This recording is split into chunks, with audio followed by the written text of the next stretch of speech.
So, what does it mean to be a teacher of presence? How do you become a teacher of presence?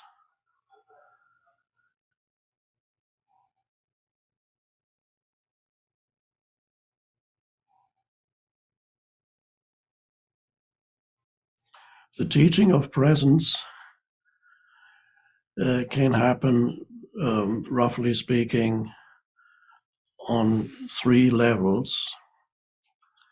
One is the level of ordinary everyday life, and I will be talking about that first of all. On the level of ordinary life, ordinary situations, ordinary interactions with other human beings, and so on. The next level of teaching presence, and I'll be talking about that later on, is incorporating the energy field of presence into some modality, and this mostly regards people who work in helping professions, for example, body workers,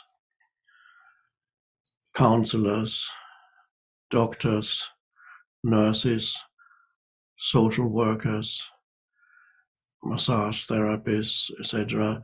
So people who are already working with other people in a helping capacity, they begin to teach presence indirectly as part of their whatever, if it is a technique, or part of whatever structure it is that they use in interacting and helping others. So gradually presence becomes incorporated into it. So I'll be talking about that also. And the third level is becoming an actual teacher of presence in the sense of becoming a spiritual teacher. This is what I do. That is the direct teaching of presence, and I will be talking about that in the third part. Let's go back to level 1, becoming a teacher of presence. What are the qualities that are needed in a person to become a teacher of presence, not in a formal sense, but to teach presence through the everyday interactions with other human beings in various situations, relationships, human relationships, and so on.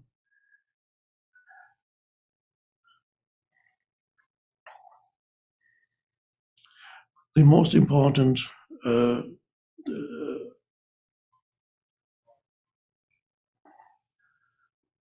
ability that arises as you begin to awaken is the ability to transcend the conditioning of your mind, the mental emotional conditioning that is that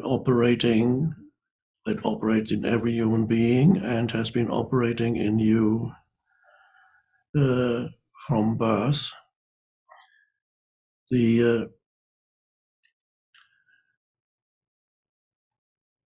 You suddenly realize that the awakening process has started in you if there's a change in the way in which you, for example, react to situations. If you find yourself becoming less reactive as challenges occur in your life, big or small, old habitual reactions tend to fade away and are replaced with the ability to be present, to be accepting of the present moment.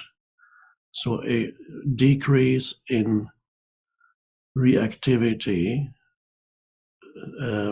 that is a sign that presence is arising in you.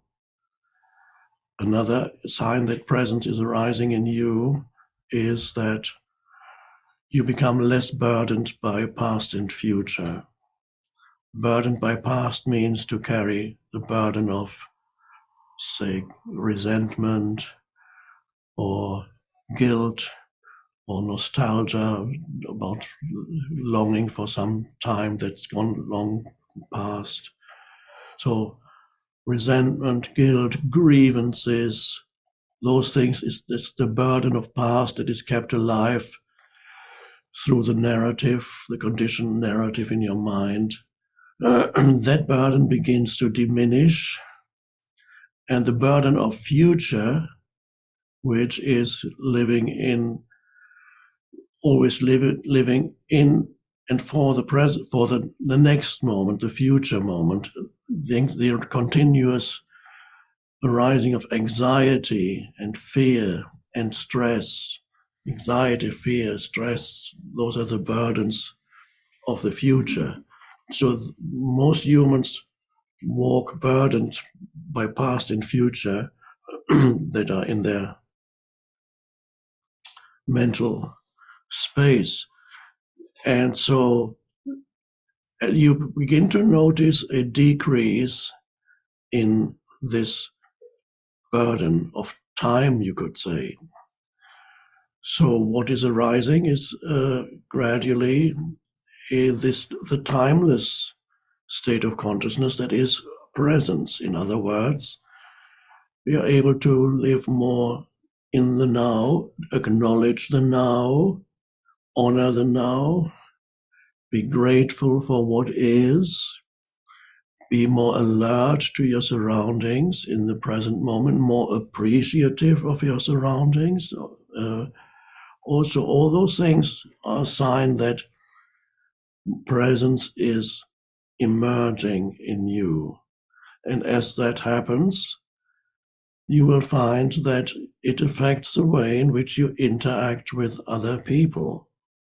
You are no longer so judgmental or dismissive of others, or draw premature conclusions about who or what they are, rigid mental concepts, and then relate to other human beings through rigid mental concepts.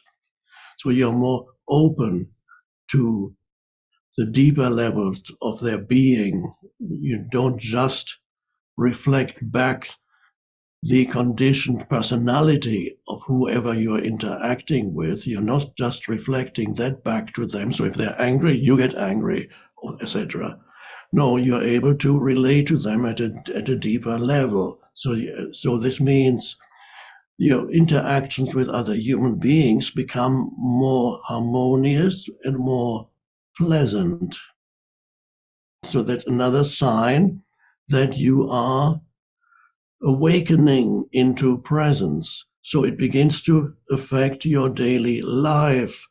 And that means on the most fundamental level, that you already become a spiritual teacher, in other words, a teacher of presence. If this happens to you, then in a wider sense of the word, you are already teaching presence through your very being. The way in which you deal with things, the way in which you relate to other human beings becomes already a teaching without you actually consciously teaching anybody through words, although that words may occasionally arise as you also become more helpful to other human beings in that state of consciousness. You are able to be more helpful, to bring more clarity into somebody else's life without the sense that I am now going to enlighten you, that the ego can easily come back at any stage. But so in the widest sense of the word, being a teacher of presence in everyday life, that applies to everybody in whom presence is arising and who begins to deal with situations and human beings in a different way, So you become a teacher of presence, even if you do not go beyond that. Indirectly, you're already teaching presence, even if you do not become an actual teacher of presence in a more formal sense. Any human being who is awakening becomes a kind of teacher of presence, and you teach through being, not necessarily through saying anything. So that's a very important there. So, and it probably, this is already happening to you, and you may carry on in your with your normal everyday life, the job you're in, whatever you're doing, but it becomes transformed through the arising presence.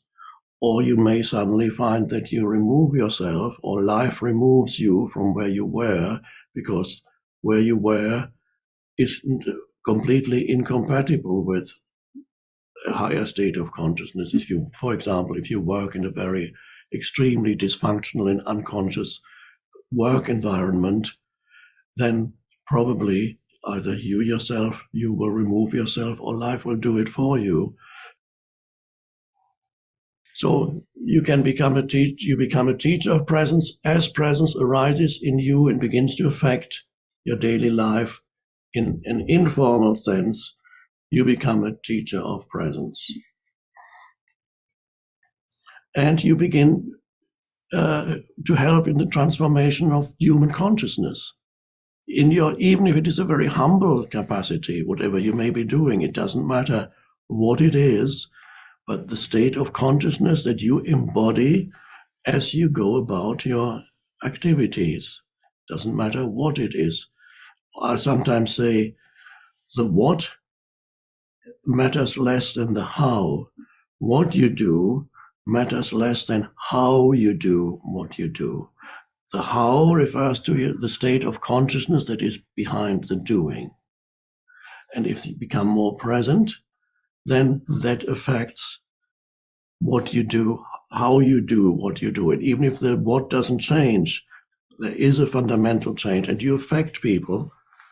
And in a strange way, you even affect people you do not come into contact. It sounds a little mystical. You even affect people that you do not come into contact with, because human consciousness at a deeper level is one. It's interconnected. So a change in consciousness in one human being affects other human beings also, not only on the surface level of reality, where somebody you meet and you bring more kindness. For example, kindness is a wonderful thing that arises as part of presence. You bring more kindness into somebody's life. It is much more important than perhaps one realizes. And in this kindness, which is in Buddhism, it's called loving kindness. It's a form of love, but not the love that we think of in an egoic or romantic sense. So you bring more compassion, more kindness into this world, and as this happens, you begin to affect the world around you on this level, and even on an unseen level. Even if you were a hermit, your state of consciousness would affect other human beings, because at a deeper level, there is one human consciousness that is an aspect of a strand of universal consciousness. And that is one. And every human is an important part of that, is a manifestation of that, connected with that, one with that ultimately.